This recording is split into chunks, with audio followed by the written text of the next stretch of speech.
El 28 de octubre de 1972, un accidente de carretera enlutó a la selecta de Puerto Rico. La pregunta más difícil que siempre me hacen, bueno, lamentablemente apenas cuando comenzábamos la orquesta La Selecta, teníamos un sinnúmero de giras al extranjero y en una de esas giras, en el 28 de octubre de 1972, lamentablemente tuvimos un accidente aparatoso mientras nos dirigíamos desde Nueva York hacia Connecticut a tocar un baile. El baile estaba empaquetado. No creían que habíamos tenido un accidente. Sammy tuvo que ir allá, todo ensangrentado, porque él nos ayudó a sacar del vehículo. Yo no sabía que éramos. Y no sabíamos no sabía que éramos nosotros. Murió el trompetista Luisito Maisonet, quien justo ese día ocupaba el puesto del bajista y cofundador de la orquesta, Jimmy Sánchez. Hoy, en Salserísimo, Perú, precisamente Jimmy Sánchez nos cuenta cómo se salvó de milagro y además revela aspectos poco conocidos de la agrupación, como por ejemplo el nombre del primer cantante que grabó un disco con La Selecta y no fue Sammy Marrero. Sentir esta ansiedad y pensar que te burlas de mí.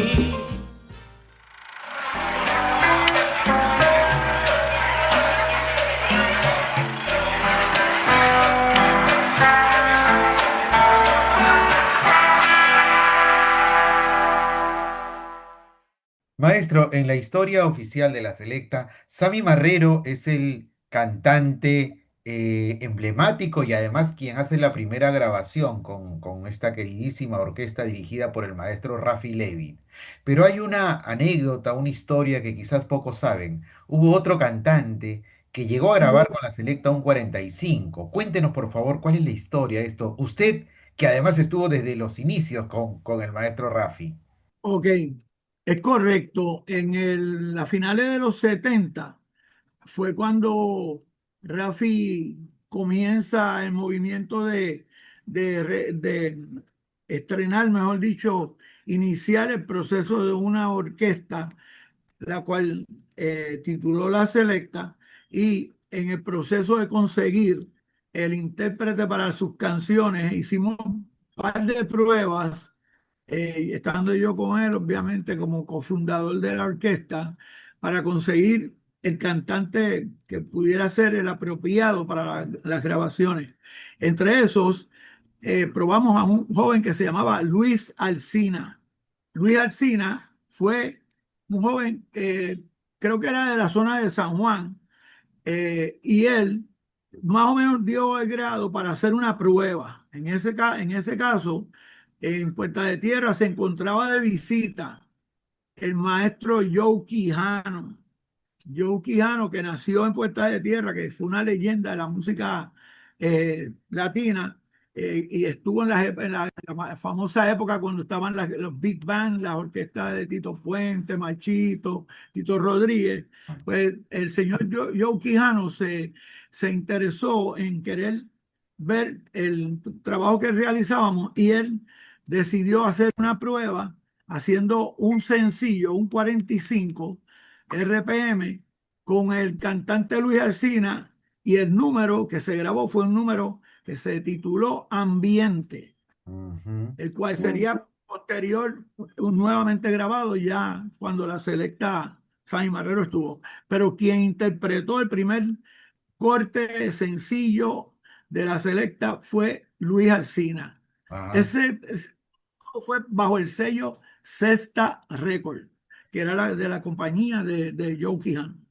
Es interesante lo que nos cuenta porque realmente siempre habíamos escuchado la historia oficial de La Selecta iniciando con Sammy Marrero en adelante.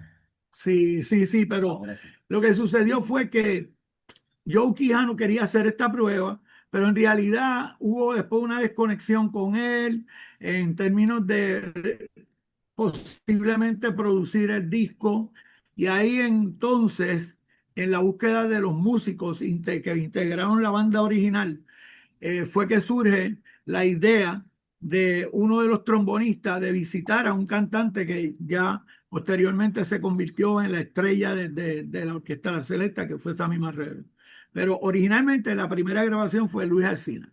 Ajá. Ahora, ¿cómo llegan a Sammy Marrero? A través de este músico de la orquesta, pero entiendo que usted también acompaña a Rafi a buscar a Sammy. Sí, es correcto. Sammy Marrero estaba establecido en Bayamón. Él nació en el pueblo de Cuamo, en el centro de la isla, pero estaba establecido en Bayamón. Y también habían otros dos integrantes que formaron parte de la orquesta que eran de Bayamón, Richard López y Luisito Maisonet. Yo, como cofundador de la orquesta, porque yo establecí una relación con Rafi Levy años anteriores, ya yo estaba tocando con él en Ujú, otros grupos anteriores que hablaremos luego del tema, este, me di a la tarea de conseguir aquellos músicos que estaban, como uno dice, en la rumba, en el barrio. Y ajá. yo conseguí para la orquesta 5 integrantes, incluyéndome a mí. Conseguí a Frankie León, conseguí a William Kirtland Marcano, a Felo Román y a Nelson Ramos, Ujú, respectivamente trombonista, conguero, bongocero y timbalero. Y en adición, pues mi trabajo. 5 músicos, 5 músicos del barrio, ajá, y se sumaba Rafi Levy, que también nació y se crió en el barrio, que fuimos 6 integrantes del barrio Puerta de Tierra. ujú. Y los otros 3 integrantes fueron de Bayamón. El señor Richard López, trombonista, fue quien sugirió, él conocía al señor Sammy Marrero, que era un trovador salsero que hacía sus trabajos en distintos grupos y demás, y que podría ser una buena alternativa para nosotros. Y fuimos Rafi Levy y yo a reclutar los servicios de Sammy Marrero. ¿Cómo fue esa llegada? ¿Cómo fueron esos primeros ensayos con Sammy? ¿Y dónde se realizaron? Bueno, fueron, fueron tremendos porque Rafi preparó un tema para que Sammy hiciera la prueba, obviamente 1 o 2 días antes, vamos a ponerle como unos 3 días antes de ensayar por primera vez con la banda. Sammy se reunió con Rafi Levy, conoció el tema y hicieron como un ensayo con el piano y demás. Y ahí Rafi se dio cuenta que había potencial y iniciamos el ensayo, y fue algo increíble porque en el área donde nosotros vivíamos, en Puerta de Tierra, había una vecindad muy, muy bonita, y entonces pues la reacción de la gente que estaban en los alrededores, a los alrededores nuestros, estuvieron ahí acumulándose en gente, un grupo grande de gente se acercaron a escuchar el ensayo, y ahí nació el momento que produjo lo que en el futuro fue este gran encuentro de Rafi con Sammy Marrero y la orquesta La Selecta. Y fue genial porque a toda la gente que estaba escuchando le pareció muy bueno el sonido de la voz de Sammy Marrero en el momento que estrenamos el primer número en el ensayo. Así fue. ¿En qué momento llega la orquesta Luisito Maisonet? Bueno, Luis estaba ya. Ya estaba. Cuando Sammy Marrero entra, ya Luis y Richard López, ambos músicos de vientos, trombonista y trompetista, ya conformaban parte del grupo. Ujú. Y Sammy Marrero fue, como quien dice, el último integrante en formar parte, porque ya la orquesta estaba lista para poder ensayar con Sammy Marrero. Así fue. ¿Cuál era el Todos de perfil? Bayamón, eso ¿Cuál era el perfil de Luisito Maisonet? ¿Cómo era como persona? ¿Introvertido, extrovertido, colaborador, reservado? ¿Cómo era? Él era reservado, era una persona, no hablaba mucho, pero sí era una persona muy afectuoso, cariñoso, eh, se involucraba en el proyecto, inclusive dio algunas ideas en términos de su trabajo como trompetista. cuando Rafi hacía los arreglos de trompeta y trompeta y trombones, mejor dicho, vientos, y, e inclusive demostró que tenía la capacidad para hacer coro también. Tenía una voz bastante aguda en cierta medida y era un tono agradable para poderlo usar en grabación. Y ahí fue que cuando comenzó más el enganche, como decimos, entre la relación de Luisito Maisonet con Rafi Levy, y entonces Luisito dio rienda a su estilo de cantar, de hacer el coro y su forma de tocar la trompeta. En principio la orquesta lo que tenía era un solo trompetista, que era Luisito Maisonet, y dos trombones, que eran Frankie León y Richard López. Él hacía un trabajo tremendo.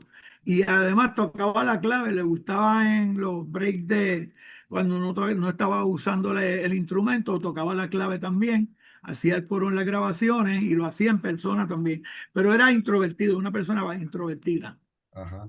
Además, la orquesta estrenada con el éxito, imagino que en Puerto Rico, dando batalla frente a otras orquestas que tenían ya su propia propuesta musical, como la de Tommy Olivencia, como el trabajo del maestro Roberto Roena y todo lo que venía de Nueva York, estaba la Selecta ahí, pero ocurre este fatídico accidente, ¿no? ¿Cómo fue el impacto de esto, usted que vivió de cerca lo que pasó? Bueno, eso fue una de las noticias más impactantes en los medios de la isla, puesto que ya, como acabas de mencionar, la orquesta tenía un arraigo muy grande con los números anteriores que se habían grabado, como Payaso, en aquel entonces, Mi Barrio. En esos discos hubo una serie de éxitos, números que funcionaron, que tuvieron, bueno, principalmente comenzando con Payaso, que fue el que abrió las puertas de la orquesta. Eh, ¿Y qué sucede? Que cuando vamos de gira allá a los Estados Unidos, ya la orquesta sonando muy fuerte, teniendo muchos contratos para la ciudad de Nueva York, pues tuvimos ese viaje programado para viajar a Connecticut y entonces regresar esa misma noche a tocar en el Hipocampo, un club muy reconocido en la ciudad de Nueva York. El accidente ocurre por circunstancias del tiempo, el factor de que el día anterior también habíamos estado tocando y había como cierto grado de cansancio, un poco de presión, el tráfico estaba bien complicado, en la ruta se dividieron los carros porque se viajó para la ruta hacia Connecticut en tres vehículos diferentes. En ese caso, este, pues yo tengo una anécdota que contar que yo tuve durante todo el proceso de las primeras actividades de la gira, yo viajaba con Rafi Levy en el vehículo que fue accidentado y ese día yo tuve que hacer una gestión, ir a buscar una persona al aeropuerto y en mi regreso llegué un poco tarde y me hicieron ir al último carro, lo cual parece que no estaba para mí, obviamente, por eso estamos aquí conversando. Y ahí fue cuando, saliendo de la ciudad, los carros se dispersaron por el tráfico y entramos al expreso y unos adelante y otros atrás. Y ocurre el accidente, quizás porque íbamos un poquito con el tráfico, íbamos un poco retrasados para llegar a tiempo a la primera actividad. Y no se sabe si el conductor le dio un infarto o el infarto fue a causa del accidente. Esa fue la interrogante. La cosa fue que el caballero, sale la carretera estaba frisada, había nevado, estaba lloviznando, el carro resbala hacia la izquierda, cae y hay una zanja, y esa zanja es la que no le permite volver a reingresar a la autopista. Y a la velocidad que iban, impacta la base de un rótulo que precisamente era el rótulo del Greenwich Hospital. Ujú. O sea que era el rótulo de la salida hacia el Hospital Greenwich en la ruta hacia Connecticut. Y ahí fue que ocurrió el accidente. Luego, pues esa noticia se regó a la isla, tan pronto se supo por los medios, fue una noticia que también impactó mucho en los noticieros de allá, de la ciudad de Nueva York y en otros estados, y así fue lo que sucedió en ese momento. Entonces, quiere decir que en cada gira que ustedes hacían, usted siempre acompañaba al maestro Rafi Levi, ustedes iban juntos, únicamente, por única vez, en este trayecto o en esta ruta fue que usted, por lo que nos cuenta, se tuvo que ir en otro vehículo y le cedió el asiento a Luisito Maisonet, así es. Así fue. Sammy, mejor dicho, Sammy no, Rafi Levy, porque Sammy estaba en otro vehículo. Rafi Levy y yo acostumbrábamos siempre, siempre desde los comienzos, desde que comenzamos la relación, a estar conversando sobre los planes de la orquesta y demás, y siempre viajábamos juntos en el asiento delantero del vehículo. Eh, pero como le mencioné, yo tuve que salir a hacer una gestión y la persona idónea que Rafi necesitaba al lado de él en ese momento era Luisito Maisonet, porque también Luisito hablaba con él ciertas estrategias musicales y demás, y se hablaba hasta del repertorio que se podía hacer y demás, todo ese tipo de cosas. Y Luisito ocupó el asiento en donde cuando impactan, lamentablemente, él fallece en el acto. Igual que el conductor que falleció en el acto también. El único que no Qué complicada. falleció fue Luis, por circunstancias, ¿Y qué creen? digo, de Rafi Levy. Claro, y ahí hay un hecho anecdótico, ¿no? Porque creo que el conductor se iba a casar al día siguiente o algo así. Creo que alguna vez Rafi Levi contó eso. Sí, sí, se iba a casar y el productor de la gira le pidió que le cediera a la señora le habló para que se dieran ese día para que él pudiera manejar el vehículo y él se comprometió con ellos a hacerle su actividad de boda a cambio de que dejara al conductor hacer esa gira que era sumamente importante en ese momento, y ellos accedieron. Y el resultado pues fue que no se llegó a dar la boda. Y en estas tres unidades, ustedes llegaron incluso primero al... Fue casi parejo. O sea, este, nosotros los vehículos llegamos uno detrás del otro, pero no llegaba el carro donde venía Rafi Levy. Y entonces ahí fue que cuando llega el caballero que se llama Nelson Ramos en el segundo carro detrás del mío, es el que informa que había ocurrido un accidente y entonces él mencionó que él tuvo que extraer del carro a los accidentados y de manera que cuando ellos iban y vieron un accidente ocurriendo y no sabían que eran los músicos de la orquesta por, por- por lo que estaba sucediendo. El carro estaba impactado, estaba botando humo del motor, era de noche, la visibilidad estaba un poquito difícil en ese momento. Y cuando ellos bajan, porque decide este compañero Nelson Ramos, decide decirle al conductor para que esta gente, por lo menos hay que sacarlo de esos carros, de ese vehículo, porque ese vehículo se puede incendiar. Sale, cruza y hace la gestión y resulta ser que cuando fuerza la puerta, sale uno de los músicos, cae con el uniforme puesto y ahí se percató de que era integrante de la orquesta, que eran los integrantes de la orquesta los que estaban ahí.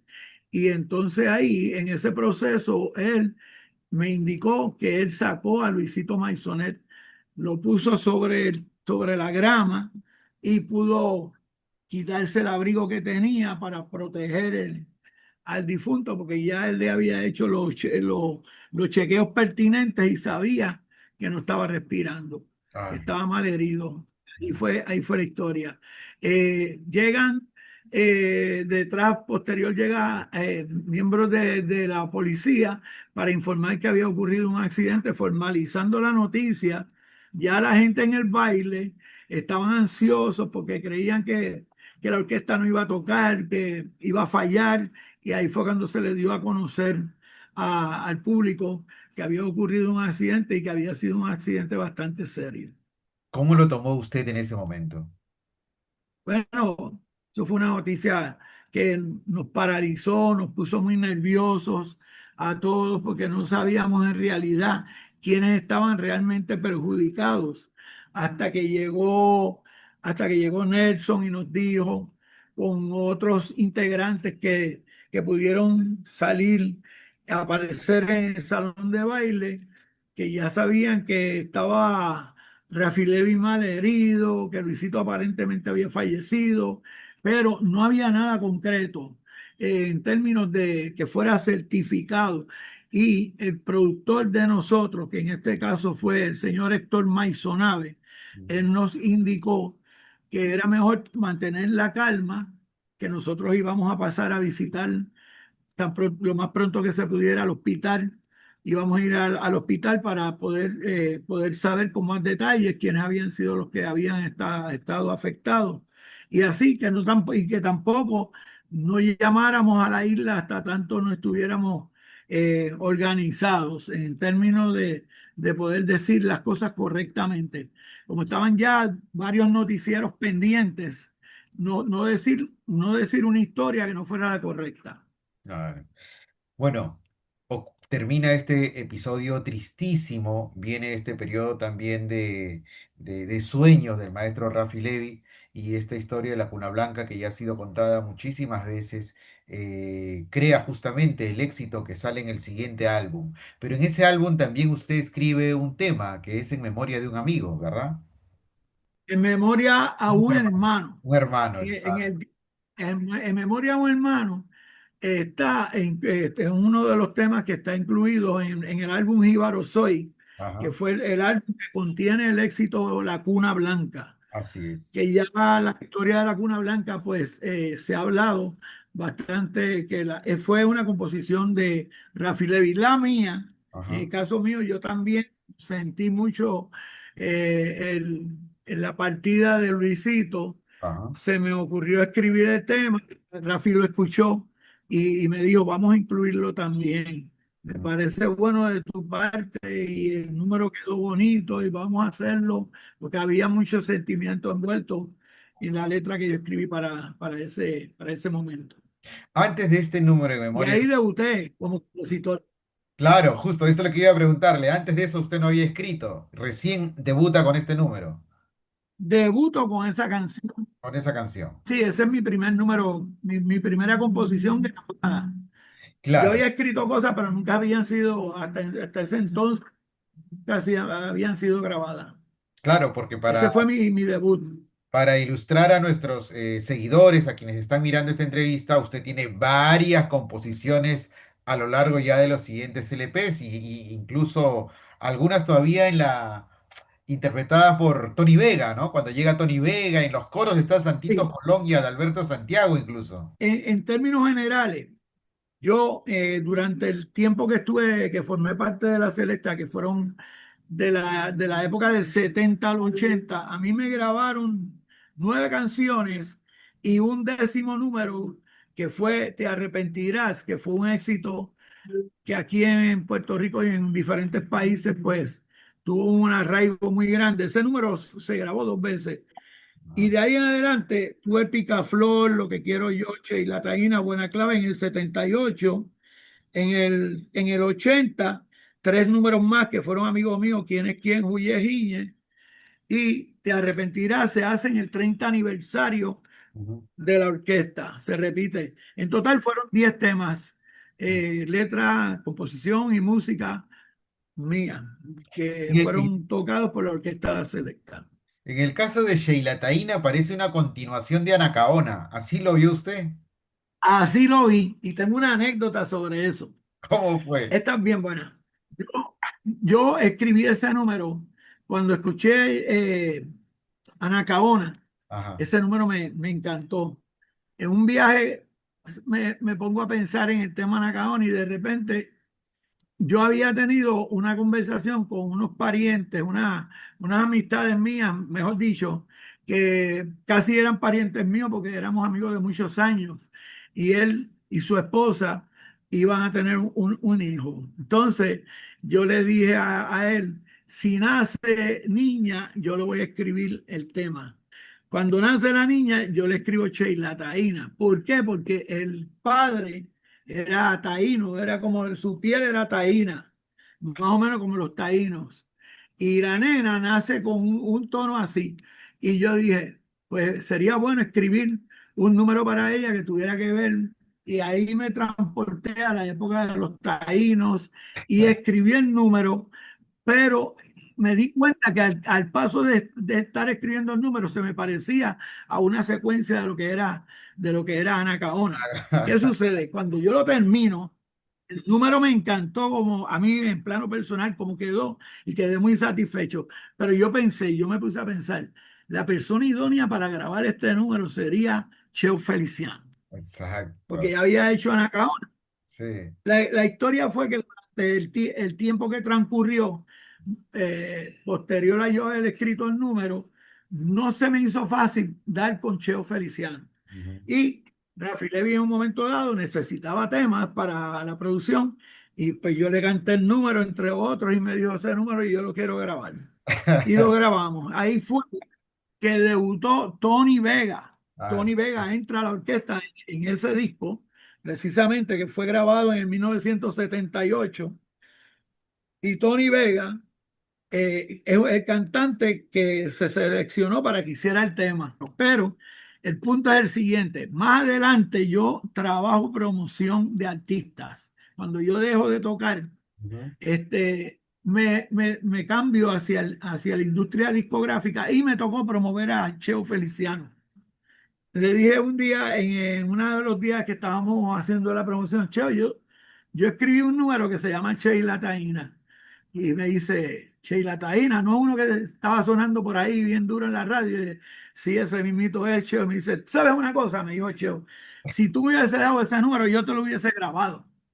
Me dice Cheo y yo le dije, pues mira, Cheo, ¿sabes qué? Yo lo hice pensando en ti. Eso fue una química increíble, pero lo grabó la Selecta, pero en realidad me gustó el hecho de que Cheo me dijo eso de parte de él. Tú me Claro. hubieses dado un número, yo lo hubiese hecho con mucho gusto porque esa letra me gustó mucho, me dijo así. Qué Y era vueltas. una secuencia. Qué vueltas da la vida, cómo nos sorprende, ¿no? Maestro Jimmy. Y bueno, en los últimos años, la última etapa de Sammy Marrero, lamentablemente no fue tan agradable para la fanaticada que quería todavía escucharlo o disfrutarlo. Usted que estuvo desde los inicios con la Selecta, desde su corazón, ¿cómo vio todo esto como espectador, ¿no? De lo que ocurría con Sammy, la familia de Rafi? ¿Cómo lo vio? ¿Qué sintió usted? Estamos hablando de lo que ocurrió cuando falleció Rafi Levi. De eso es lo que usted está hablando. Claro, de las canciones que no...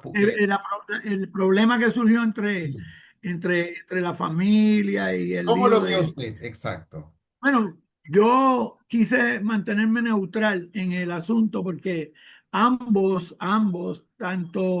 los productores que querían seguir con la orquesta y la viuda, ambos se comunicaron en un momento dado conmigo, por ser yo veterano y Ah, el original de la orquesta.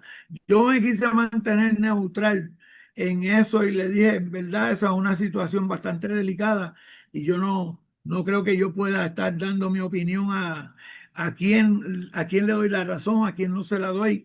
Es un asunto que lo tienen que decidir ustedes lo mejor posible.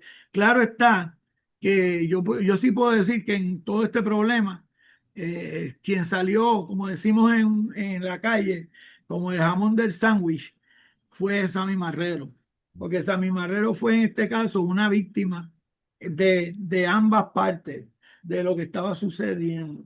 Había unos motivos que cada uno tenía individualmente y, y, y quien salió perjudicado en términos de no poder seguir cantando sus temas y todas las cosas que sucedieron posterior a todo esto, la demanda y todo eso. El pobre Sammy Marrero, por decirlo de esa manera, no tuvo que haber pasado por esa situación, pero fue así. Y yo lo lamenté mucho, pero realmente nunca quise dar eh, un beneficio ni a uno ni al otro.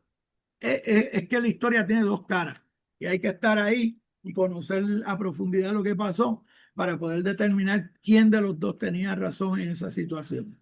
Eso es lo que yo puedo decir, pero Claro, afectó. en los medios de comunicación prácticamente la familia de Rafi queda como mal parada, ¿no? En los medios de comunicación. Pero imagino que hay otra respuesta del lado de ellos que quizás mucho no se ha ventilado. Eso es lo mismo cuando mencioné dos caras que tiene la moneda. Es precisamente eso, porque la historia, hay cosas que se cuentan y otras cosas que no se dicen porque quizás no le interesa a la gente oír eso. Los medios, principalmente lo que quieren para sacarle mayor beneficio a la noticia, lo que pretenden es siempre escuchar la parte que sea más comercial, por decirlo de esa manera. Pero en términos generales, hay dos caras en la moneda y hay que saber el trasfondo, por qué ese problema surgió. Ujú. Y hay otras historias que no se supieron. Bueno, ojalá que en algún momento podamos entrevistar a alguien de la familia, que seguramente van a ver esta entrevista, y podamos también escuchar la versión de ellos. Maestro Jimmy, a lo largo de la trayectoria y de esos años gloriosos con la selecta, usted debe haber sido testigo de alguna anécdota con otro artista. Se me ocurre, no sé si Ismael Rivera, Héctor Lavoe, ¿tiene alguna que contar? Sí, claro que sí. Tengo que contarle una que sucedió con Héctor Lavoe. Eh, nosotros, la selecta, se encontraba participando en una actividad, nos estábamos tocando, era una actividad del Colegio de Abogados de Puerto Ah, Rico. Y esa noche estaba esta actividad que contrataron los servicios de la Selecta, había otra orquesta tocando también. Entonces, ¿qué pasa? Nosotros estábamos participando en la actividad y de repente pues tuvimos que coger un receso y salimos porque fuera del edificio había un lugar para comer pollo y los muchachos tenían ganas de algunos de ellos de comer algo. Y en ese entonces eh, no, fue increíble. Tuvimos la suerte, ¿verdad?, de encontrarnos con Héctor Lavoe. Porque Héctor Lavoe se estaba hospedando en un hotel al frente del edificio donde estábamos nosotros tocando. Eso era en un área que se llama Miramar, en San Juan, Puerto Rico. Y el hotel, él bajó del hotel y se encuentra con nosotros de casualidad, se pone bien contento y dice, yo estoy aquí bien molesto y bien histérico porque yo tengo una actividad, un baile de graduación allá en la zona de Isla Verde y los productores no están quedando bien conmigo, me deben un dinero. Y como no me han traído el dinero, yo creo que yo le voy a dar ahí, le voy a tirar ahí una cañona. Una cañona acá en Puerto Rico es como que me voy a ir con ustedes y los voy a dejar a ellos, se van a quedar con las ganas. Como no llegaron a tiempo con el billete que él quería que le pagaran, que parece que era una deuda de trabajos anteriores que había hecho. Él dijo, ¿qué están haciendo ustedes? ¿No? Estamos tocando aquí en el Colegio de Abogados. Me dice, pues, me voy a ir con ustedes. Esta gente que se vayan a freír espárrafo, espárrafo. Espárragos, mejor dicho. Y yo le dije, bueno, eso suena bien, vas a venir con nosotros. Y la cosa es que fuimos, nos llevamos a Héctor Lavoe a la actividad sin que nadie en la actividad supiera, le dimos la noticia, anunciamos, tenemos una grata sorpresa para ustedes. Dice, con nosotros se encuentra uno de los cantantes más populares del género, si no es uno de los mejores, el mejor, el cantante de los cantantes, con nosotros se encuentra Héctor Lavoe. Y entonces aquello se escandalizó porque no tenían ni idea de que Héctor Lavoe iba a presentarse allí.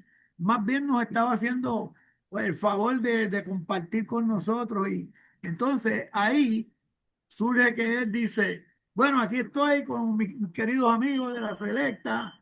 Vengo a hacerle un regalito a las nenas que están aquí y demás. ¿Y qué número maestro podemos interpretar?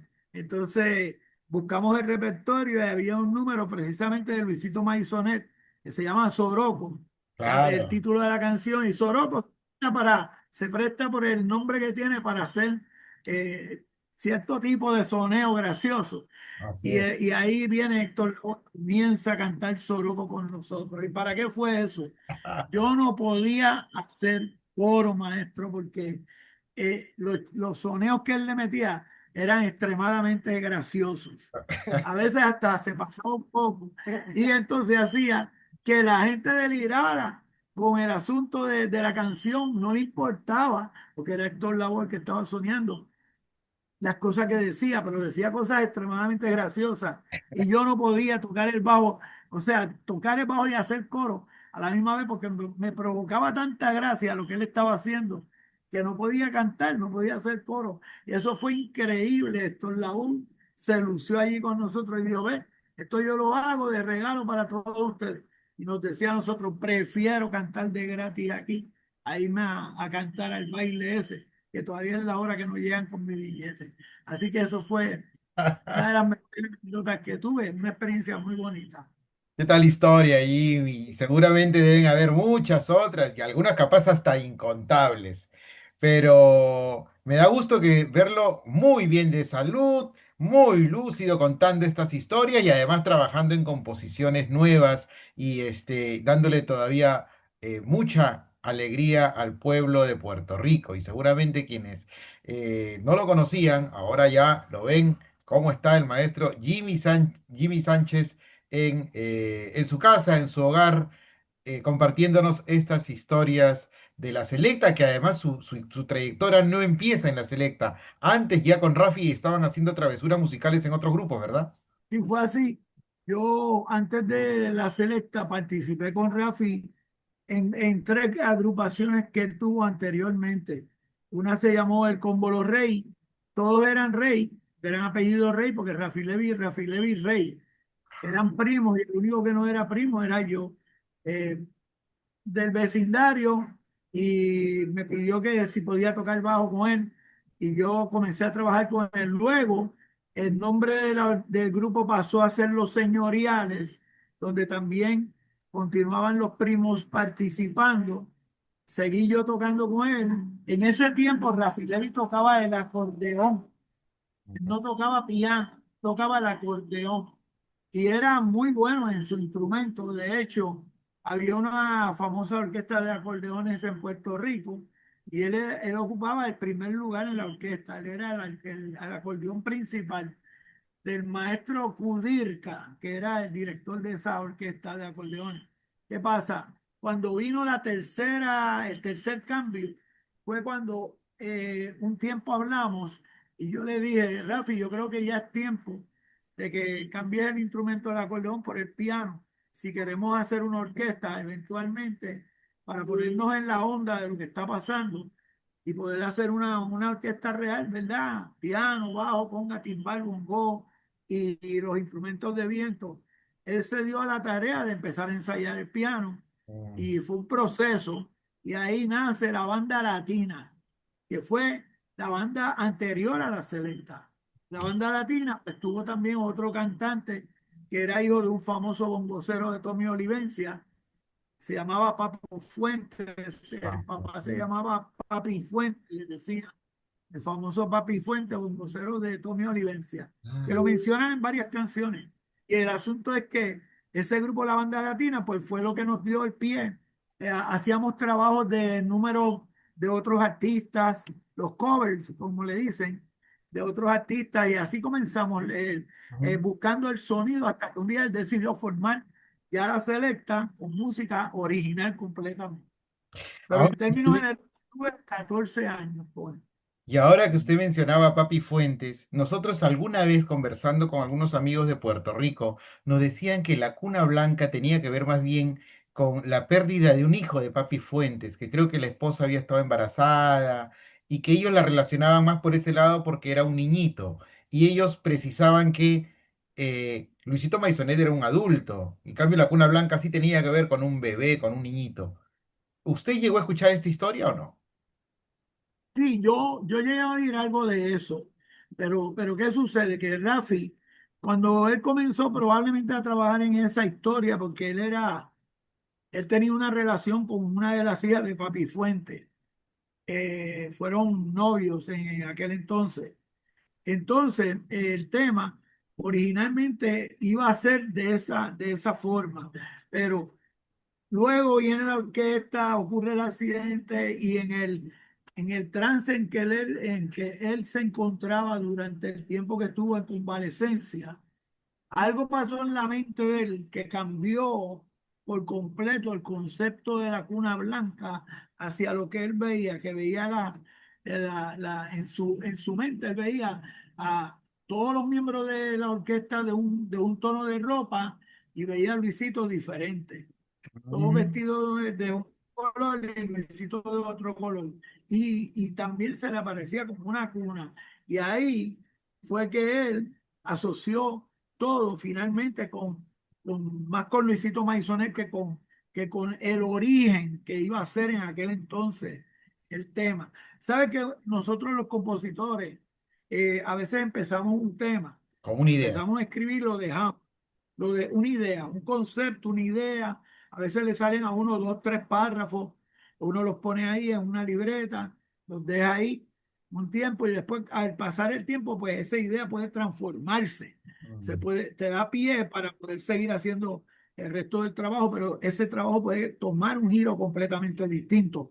Y yo entiendo que lo que sucedió en ese caso tuvo parte de lo que usted me acaba de mencionar, que fue de un niñito que estaba por nacer, que no se dio, mal logró, si se puede decir. Este, y luego lo que sucedió con Luisito Maisonet, que fue realmente lo que le dio pie a que Rafi construyera la canción tal y como la hizo para titularla como La Cuna Blanca. Claro, pero definitivamente entonces con esto sí aterrizamos la idea que lo otro fue el punto de inicio y ya se concretó con lo que ocurrió y como sabemos la historia que hemos conocido de la Cuna Blanca. Qué interesante, Jimmy, conocer. Hoy hemos revelado realmente varios secretos que han estado ahí en un baúl y gracias a usted por compartirlos con Salserísimo Perú. Maestro, y usted sigue escribiendo. Entiendo que tiene un hit Sí, con el capitán de la salsa, David Morales. con el capitán de la Tengo un salsa. número. Sí, correcto. Tengo un número que se llama ¿Qué pasará? Que está teniendo mucho auge en este momento en diferentes partes del mundo, por decirlo de esa manera, porque el capitán viaja mucho, hace sus trabajos promocionales en diferentes áreas y se han estado recibiendo reportes del tema de muchos lugares diferentes, inclusive envié para su conocimiento una lista de aquí de Puerto Rico, de la emisora número uno, que es la emisora que produce el famoso festival, el Día Nacional de la Salsa. Y ¿Neta? en esta semana nos encontramos en el sexto lugar de, de de todos los artistas que están sonando en la emisora, estamos ocupando los top 10, nos encontramos en el número 6.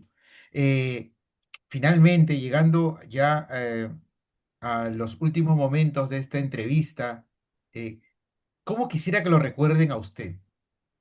Bueno, me gusta mucho pensar que durante todo el tiempo que yo participé en la selecta, pues la gente eh, pudo haber aceptado el trabajo que yo realicé, ya como bajista, como compositor, como músico y, y que también que me recuerden como parte del comienzo y del inicio de algo que fue muy grande, porque en realidad la Orquesta La Selecta, para mí y para todos los que participamos ahí, para el público en general, es una orquesta que ha dejado su huella muy profundamente en el corazón de muchos fanáticos. Y yo siento el orgullo de haber participado desde los comienzos, desde el inicio de ese proyecto.